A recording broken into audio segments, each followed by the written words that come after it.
me. Hello, this is Father Louis Skirty with Father Richard Baker, pastor here in a beautiful church in Midtown Manhattan? East Side. East Side Manhattan, and it's St. John NEPOMUCENE, but we'll talk about that later. Rich, thank you for having us. Nice to be here. I met Father Rich just walking by the church one day, and it's gorgeous. It's beautiful, and we'll put the site online so you hear about it and watch it when they celebrate Mass. But then we met, and the rest is history. Now we're, I think, buddies. We're not friends yet. Getting there. We're getting there. Okay, Rich, how long are you here at this church? Just a little over 3 years now. Okay. Let's talk about this church, and then we'll talk about your previous ministries, Sure. because you're fascinating history. Talk about the ethnicities of this church, this parish. Yeah, this is a very unique parish that I've been assigned to. This originally was the Slovak National Parish, St. John NEPOMUCENE, otherwise known as St. John the Martyr, was martyred in what is now modern-day Prague, because he would not divulge the confession of the Queen. Oh. And so therefore the king wanted to know what she said, and because he would not do that, he was put to death. And that is the patron of this church. Now, this church, though, on August the 1st, when I was assigned here 3 years ago, was merged. And John the Martyr, which actually was the Bohemian National Church, and Roosevelt Island's church, St. Francis Cabrini, was all merged into one. So this is still administers to the Slovak community, and my background happens to be I'm Slovak American, which fit in well. This is now the parish church of the area. And so we have this beautiful church, St. John's, here on 66th and 1st, but we also have a church on Roosevelt Island. Which I have been to. Which Beautiful. It's brand new. Yeah, which I just finished building in a existing space, but nonetheless, it's all brand new. Right. And it's the first time that parish has had permanent worship space. That was they were only rented, even though we rent that too, they shared the old church with the Episcopalians and the... Oh, they're on the island? There's an Episcopalian church, there's a fundamentalist church, and with the yoga classes and the dance classes, and then we had a little storefront church, and now we have our own space. Right. We have a nice church and parish center. And to get to Roosevelt Island, there's a beautiful little tram you take for a few bucks, and it's... Yeah, it's like a little Disney experience. Yeah, it is. It really, I enjoy it. It's probably one of the nicest little views of Manhattan. It is. A subway ride. It's great. Yeah. What happened to the third parish? That's closed. Okay. Yeah, and that closed. It no longer exists. Okay, Yeah. great. So what is it like to be at a Slovak-related church, and now it's integrated into the neighborhood? It's actually a very unique parish. One, we have a river running through the parish. So that makes us one of the most unique parishes in the whole world, I think. A river runs through it. A river runs through and it. Therefore, this parish surname is Riverside Catholics? East River Catholics. East River Catholics. Okay. Emphasis on the river. And of course, because John was martyred in a river, makes it apropos that we have a river running through the parish. Beautiful. But it's unique in the sense because even though it's one parish, it is three communities. It's an English-speaking community surrounding here, St. John NEPOMUCENE, because it is now the parish church. Right. It is a Slovak-speaking community here at St. John's and the community at Roosevelt Island. So it's three communities in one parish. One parish that has three communities. And that's what makes it very unique also. So the people from Roosevelt don't have to come here. They can worship there. Because they worship over there. Even though, at Cabrini. as odd as it may seem, we really do have a real connectivity. So you see people from Roosevelt Island coming over here for Mass, for the Sunday evening Mass. They minister here, so lectors from over there, cantors from over there will cantor over here. The choir is integrated. It's quite nice. There's a real sense of connectivity. Right. So the merge concept is administrative. So you're pastor of the whole complex. Exactly. I'm administrator of the whole, but I'm pastor of the whole. And I think one of the blessings is the Holy Spirit has been able to really, in a sense, I think, or what I've observed, he's really linking the three communities together. Good. So they really do feel that they're connected to each other. Is there a large Slovak community still? Oh, there's a substantial Slovak community in the greater New York, certainly in the city of New York and outside of it. So though they do not live in the neighborhood any longer, they certainly see this as a center, and they gather here. Right. I see. And so we offer the liturgy here every Sunday and every holy day, and we in Slovak, and we have events throughout the year that are important to them. So like this coming Sunday, which is the Sunday prior to the Feast of St. Nicholas, we have Saint Sveti Mikolaus. Oh, good. So Saint Nicholas comes How here. nice. But we also have What time will he be here? he comes after the Slovak Mass, and Which we have a is- big event in the gym. Okay. And the Slovak Masses are for every Sunday at 10:15. But Saint Nicholas also comes to Roosevelt Island.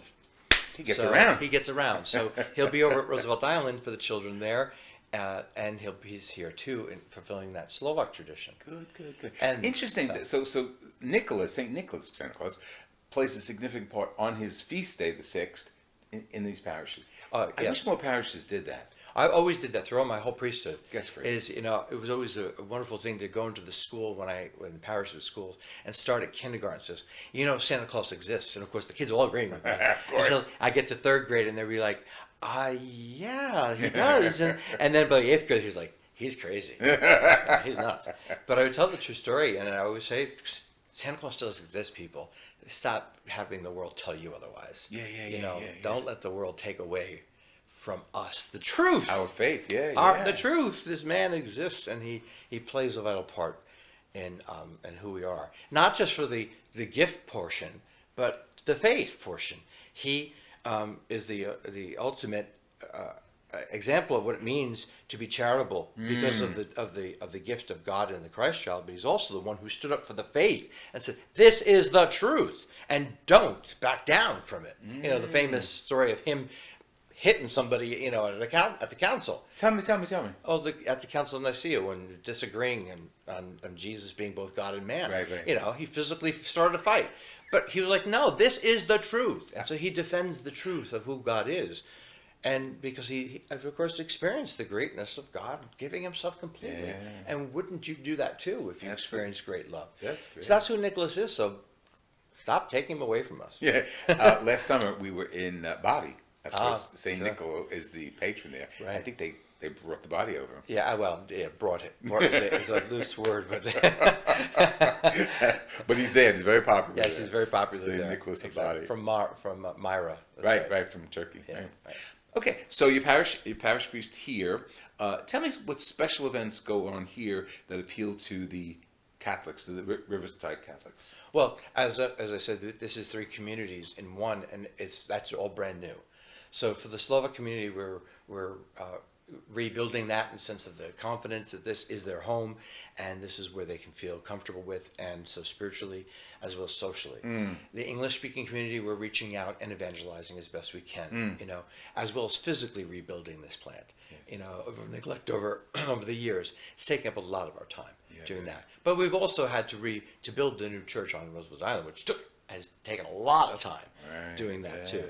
So now we're beginning to settle into really building a parish in that sense. Right. So building the spiritual activities is our our goal this year, and building the ministries, lectors and music ministry. Our music ministry is spectacular, and so it's really in a sense like a new parish.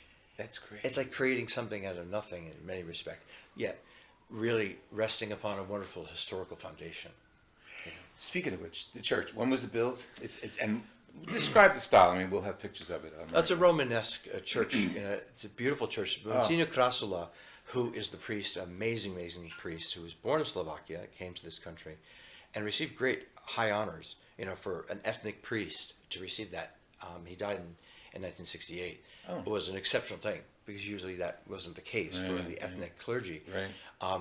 He was a very, very smart man who said, we do things and we do them right. So when the ethnic communities of the Lower East Side, the Eastern communities, the Bohemians, the Czechs, the Slovak nationalists, the Slovak Hungarian connections, and then the Hungarians themselves, when there are people moving up to the east side, they'll petition the Archdiocese to allow them to move their churches up here, which is an exceptional thing. Yeah. You don't need to have ethnic communities moving actual parishes. Those other communities either bought existing Protestant churches or built churches that weren't really, like the Hungarians built a school, church, rectory combo thing. Yeah. The Czechs built a church that really we tore down years and years ago. It just wasn't built that well. Okay. And but Monsignor Costa said, no, we wait. We raise the money, we get the right piece of property, and we build something that is significant, that fits into the city of New York. What year was that? That's the church will be 100 years old in 2025. Wow. So Great insight. so he really took his time, and so that's why we have such a magnificent church. It is. And it's built like a rock. Yeah. You feel it's solid. It's solid, and it beautiful. looks like a magnificent New York church. Yes. It fits into it. The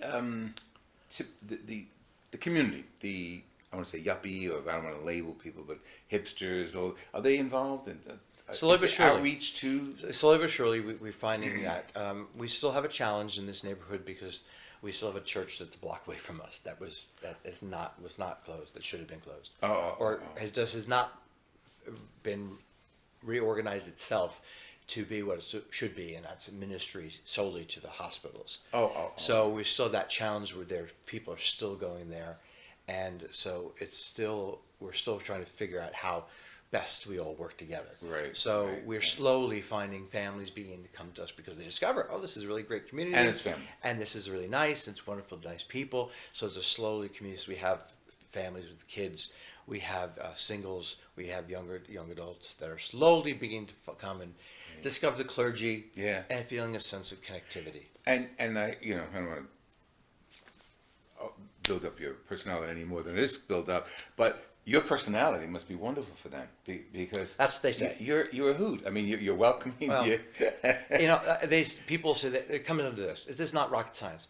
I love what I am, and I love what I do. Thank you. And that's all it is. It comes across. That's all it is, and people do respond to that. And my cousin is also a priest. In fact, he's at the neighboring parish. Oh. And people say the same thing about him. And like, we're Also just a like, baker? yes, he's also a baker. And it's like, this is not a big deal. You just have to love what you do and love what you are. And so I love being a priest, and I love doing the things of the priest. And people say, it must be so hard to do a funeral. I say, well, actually, I love doing a funeral. And I love doing a Great baptism. time to connect. I love doing a wedding because if you believe all this stuff is significant. Yes. And these are really great moments in the life of the Lord and the life of these people. And so therefore, to see the Lord at work with this, it's awesome stuff. I'm always amazed at how people, once you're really involved with them, you're authentic, not just doing it as a job, how they trust you. I mean, not only the priest, us, they trust us. They give us information. Not only in the confessional, but at the notable moments, just at the funerals, at the wedding, they trust you, and it's good that they know they can depend on us, and we can be there. And the Holy Spirit can work through you. Ain't that the truth? Because that's the time when people come to me and say, what you said in the I'm like, I said that? Yeah. That's when I know that the Holy Spirit's taking the words and like flipping them around and putting them into the ears of the people, because I don't think I was that good, but he, brought to the ears of the people. I really do think that I know that's the case, where that gives God the permission, God the ability to work through my flaws and frailties and weaknesses, and I think that's the authenticity that we all need, so that then God really can be effective. Every now and then, someone will say to me, there's a great homily. You spoke right to me. And I always say, don't thank me, thank the Holy Spirit. That's right. The Holy Spirit made it happen. Because I'm covering myself. Because if you didn't like what I said, you blame the Holy Spirit. We're going to continue. That's awesome. This has been Father Louis Scurti with Father Entertaining Richard Baker, pastor here at St. John's Church. And we'll be back when we talk about his previous ministry to the Actors Chapel. Thank you. Let me hear from you, Father Louis Scurti at hotmail.com, and Father Rich's info will also be on our site. God bless you.